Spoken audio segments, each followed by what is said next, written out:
सास ने खा ली हंसने वाली दवा। कुसुम अपनी बहू सुरभि और बेटे ऋतिक के साथ रहती थी। कुसुम के पति सुरेश काम के सिलसिले में अक्सर शहर से बाहर ही रहते थे। एक दिन वो अपने घर आए और कुसुम के लिए बहुत सारी दवा लेकर आए। भाग्यवान, कहाँ हो तुम? अरे आ गए आप। इस बार बहुत दिनों में आए और मैंने आपको जो घुटनों के दर्द की दवाई लाने के लिए कहा था वो तो लाए हैं ना आप? हाँ, तुमने जो भी कहा था वो सारी चीजें ले आया हूँ।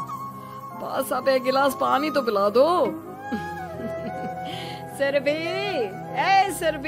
एक गिलास पानी तो लाना। सुरभि जल्दी से पानी लेकर आती है। सुरेश सुरभि के सर पर हाथ रखता है और उसका हालचाल पूछता है। बहू, ये तुम्हारी सास के लिए मैं कुछ दवाई लाया था, तुम देख लो ये दवा। तुम्हारी सास तो है भुलक्कड़, किसी और दवाई की जगह कोई और दवाई खा लेगी तो लेने के देने पड़ जाएंगे। सुरेश एक एक करके सुरभि को दवाई बताने लगा। देखो, ये घुटने के दर्द की दवा है।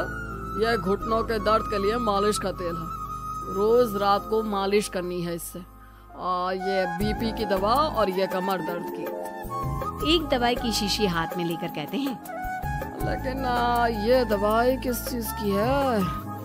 लगता है मेडिकल वाले ने गलती से दे दिया। सुरेश कुछ दिन अपने घर वालों के साथ रहता है और फिर शहर से बाहर चला जाता है।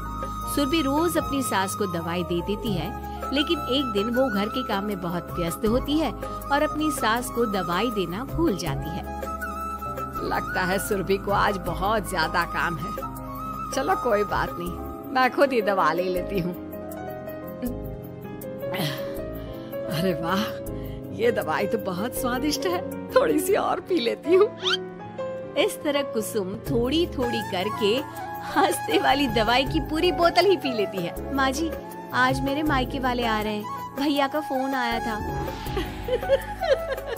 क्या कहा, मायके वाले?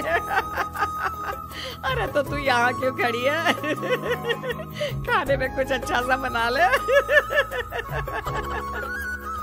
माँ जी, आप इतना हंस क्यों रही हो? आप मेरे मायके वालों का मजाक तो नहीं बना रही हो ना? नहीं, मैं कहाँ मजाक बना रही हूँ।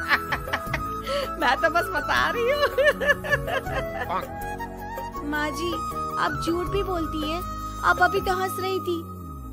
कुसुम हंसती ही रहती है। सुरभि वहाँ से चली जाती है और खाने की तैयारी में लग जाती है। थोड़ी देर बाद सुरभि का भाई और सुरभि की माँ आते हैं। कुसुम उन्हें अंदर बिठाती है और अपनी सास को बुला लाती है। समधन जी, कैसी हैं आप?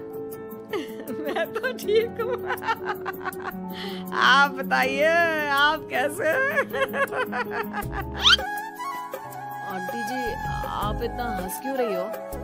मैं कहाँ हंस रही हूँ बेटा। जब कुसुम लगातार हंसे जा रही थी तो उन्हें इंसल्ट फील हुई और वे वहाँ से जाने लगे। अच्छा बहन जी, हम चलते हैं। आपकी मेहमान नवाजी का बहुत बहुत शुक्रिया। सुरभि की माँ जा ही रही थी, तभी उसका पैर फिसल गया और वो बहुत तेज गिरी। माँ, अब ठीक तो है? अरे बहन जी, अब ठीक तो है। आपको चोट तो नहीं लगी ना? आप मुझसे पूछ रही हैं या मेरा मजाक उड़ा रही हैं? बहन जी, पहले तो आप इतनी बदतमीज नहीं थी, लेकिन अब क्या हो गया है आपको? माँ, आप ठीक तो है ना? अंदर चलिए, मेरे कमरे में आराम कर लीजिए। नहीं सुरभि, हम जा रहे हैं। हमें अपना मजाक और उड़वाने का शौक नहीं है। और सुरभि, तुम अपनी सास का इलाज कराओ। इस तरह सुरभि के मायके वाले चले गए तो सुरभि का गुस्सा चौथे आसमान पर था। उसने अपनी सास से कहा, माँ जी, आपने मेरे भाई और मेरी माँ के साथ ऐसा क्यों किया? अगर आपको उनका यहाँ आना अच्छा नहीं लगा तो आप मुझसे बोल देती। इस तरह उनकी इंसल्ट करने की क्या जरूरत थी? नहीं बहू, मैंने कुछ नहीं किया। अरे भला मुझे क्या पड़ी है जो तेरे घर वालों का मजाक उड़ाऊंगी? देखिए माँ जी, आप अब भी हंस रही हैं।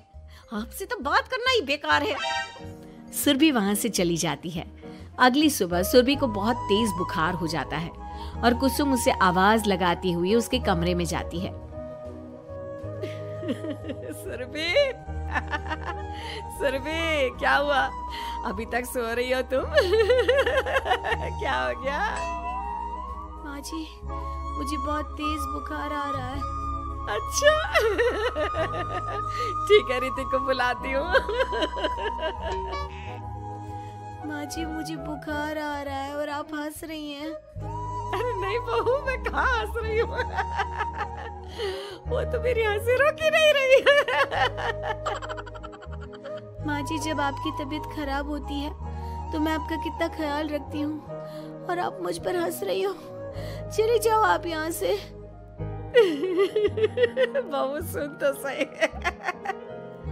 नहीं माँ जी, आप जाओ यहाँ से। अब तो आपके बेटे ही आपसे बात करेंगे और मैं पापा जी को भी बताऊंगी कि आजकल आप क्या कर रही हैं। जब ऋतिक घर आया तो सुरभि ने उसे सारी बात बताई।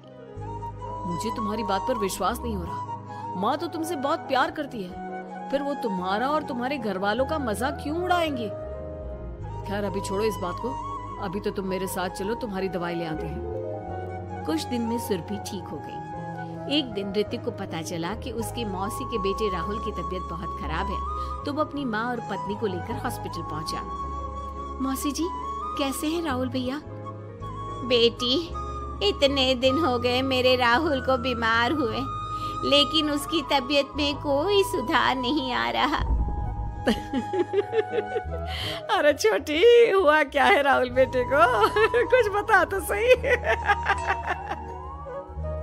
माँ, आप हंस क्यों रही हो? कहाँ हंस रही हूँ बेटा?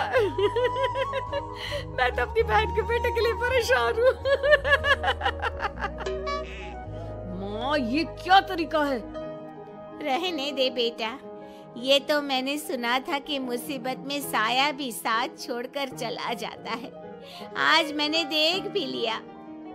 अरे नहीं बहन, मैंने ऋतिक और राहुल में ना कभी कोई फर्क नहीं किया। फर्क तो दिख रहा है कुसुम दीदी। अगर आपकी बेटे की तबीयत खराब होती तो आप ऐसे हंसती क्या? ऋतिक बेटा, ले जा अपनी माँ को यहाँ से। ऋतिक बहुत गुस्से में अपनी माँ से बात करने लगा, लेकिन कुसुम तो सिर्फ हंसे ही जा रही थी। ऋतिक ने अपने पापा को फोन करके बुलाया और उन्हें सारी बात बता दी। बेटा, तेरी माँ तो अपने घर वालों से बहुत प्यार करती है और वो बहुत समझदार है। वो ऐसी हरकत कभी नहीं कर सकती। जरूर कोई ना कोई बात है। कल मैं उसे डॉक्टर के पास ले जाऊंगा। शाम को खाना खाने के बाद सुरभि कुसुम को दवाई देने के लिए गई तो उसने देखा कि दवाई की वो बोतल तो बिल्कुल खाली थी जो सुरेश गलती से ले आया था। सुरभि ने वो बोतल सबको दिखाई। अरे, ये दवाई तो गलती से आ गई थी और मुझे तो पता भी नहीं कि ये किस मर्ज की दवाई है। कुसुम, क्या तुमने ये दवाई पी थी? हाँ जी, एक दिन जब वो काम में लगी थी ना तो मैंने ये दवाई पी कर देखी थी। मुझे दवाई बहुत स्वादिष्ट लगी तो मैंने सारी पी ली। माँ, आपको दवाई स्वादिष्ट लगी? अरे आप भी बच्चों जैसी बात करती हो। ऐसे कोई भी दवाई नहीं पीनी चाहिए, इससे कोई बड़ा नुकसान भी हो सकता है। मैं अभी डॉक्टर से पूछ कर आता हूँ। ऋतिक डॉक्टर के पास गया और कुछ देर में वापस घर आकर सबको बताया। माँ ने जो ये दवाई खाई है ना, ये हंसने वाली दवाई है और माँ ने एक साथ बहुत मात्रा में दवाई खाई है, तो इसका असर थोड़े समय तक तो रहेगा। उसके बाद माँ बिल्कुल ठीक हो जाएगी। अच्छा हुआ जो तू डॉक्टर से पूछ कर आया, नहीं तो हंसते हंसते मेरा पेट ही दुख गया है। तुम जब तक पूरी तरह ठीक नहीं हो जाती घर पर ही रहना, और घर पर कोई मेहमान आए तो उससे बात मत करना। आप ठीक कह रहे हो, मैं ऐसा ही करूंगी। अब मैं बिल्कुल हंसूंगी। कुसुम की बात सुनकर तभी हंस पड़ी।